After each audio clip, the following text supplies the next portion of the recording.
One thing we talked about as strength coach is really the sad fact of the matter that when people do a lot of their metabolic circuits, they're not much different than their strength training circuits in the fact they're repeating the same movements just with lighter load. What we want to do really in the metabolic type training is be able to expose our bodies to many different planes of motion and movement patterns. And that's really one of the great benefits to using the Ultimate Sandbag. So Jem and I are going to take you through two of our favorite drills that a lot of people miss out on because they think in very small frames of what they can do with different exercises and implements. So this is definitely a situation where the implement does matter. So what we're going to start with is putting a little twist on the whole thruster drill.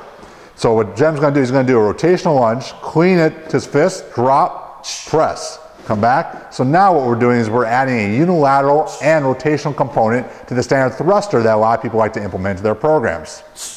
Nice, Jem. And using unilateral training combined with your bilateral training is obviously the best situation to optimize your results. Now this next one is one that Jem created, especially for fighting. So Jem, I don't know if you want to demonstrate and talk about it.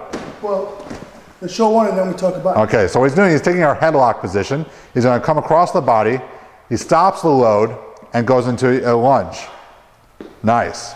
So you see the rotation he's producing down there causes acceleration and deceleration coming back up.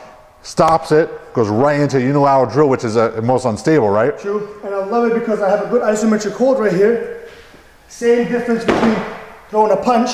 I stop it, coming forward to my lunge and coming back. So if I have to move, if I have to step to somebody, I can still come back out. So same kind of a principles there in any boxing, MMA, or wrestling. These pivoting actions in the unilateral exercise are so important because when you analyze sport movement, very few times are we sat down on our heels and we're playing in a very comfortable bilateral stance. So while bilateral training is great for general purposes, we want to try to move to more athletic type training over time, and metabolic exercises are great. If you did these for timed or good rep intervals, you're going to find that they're conditioning your body, but you're also going to move more efficiently over time. Absolutely. So check out more of these exercises at HankenFitnessSystems.com.